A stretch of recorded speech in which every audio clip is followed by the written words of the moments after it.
ख़ैरपुर नतीजा रिपोर्टर मोहम्मद इस्माइल खुआरो लियाकत जतोई खे पीपी में शामिल न पियो कयो वञे। लियाकत जतोई कंहिं सां बि वफ़ा न कई आहे। उन परवेज़ मुशर्रफ ऐं नून लीग सां बि धोखो कयो। हू पार्टी तब्दील करण संदसि शौक़ु आहे। हू GDA वारनि सां बि सचो न आहे। वधीक मीडिया सां ॻाल्हाईंदे चयो त पार्टी में ऐलान थो करे उनखे 2 सीटूं ॾिनी थियूं आहिनि। छा पिया सम्झो इहा हक़ीक़त आहे? मुंहिंजा भाउ इहा फेक ख़बर आहे।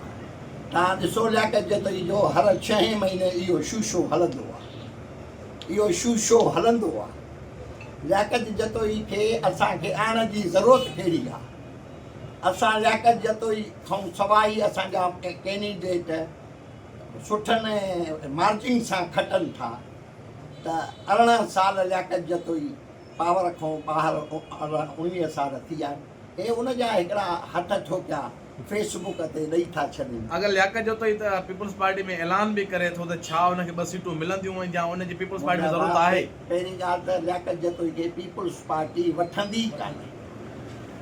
पीपल्स पार्टी खे कुझु पंहिंजा वर्कर, पंहिंजा जानसार वर्कर, वफ़ादार माण्हू आहिनि। लियाकत जतोई जहिड़े गद्दार खे पीपल्स पार्टी छो वठंदी? जंहिं कंहिंसां वफ़ादारी कई आहे लियाकत जतोई आयो नून में उन्हनि खे छॾे भॼी वियो। आयो साईं मुशर्रफ उन्हनि खे छॾे भॼी वियो। आयो साईं वरी GDA, वरी साईं ॿी हिकिड़ी विच में पार्टी कई हुई। हाणे GDA वारनि सां बि सचो ई कोन्हे। वारा फेरा अथसि पिए थो लुॾे।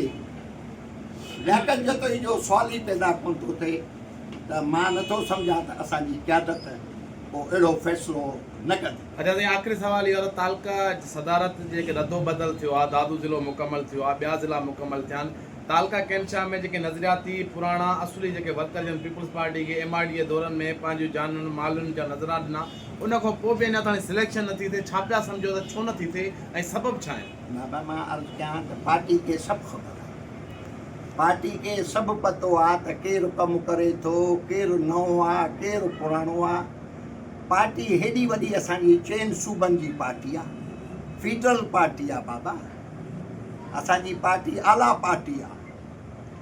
हर शइ ॼाणे थी त हिते केरु कमु करे थो, कंहिंखे आणणु खपे, कंहिंखे न आणणु खपे, कहिड़ा वर्कर आहिनि, केरु हिते वेठा लोड़नि, सभु पतो आहे पार्टी खे। इंशाल्लाह बहितर ई फ़ैसिलो थींदो।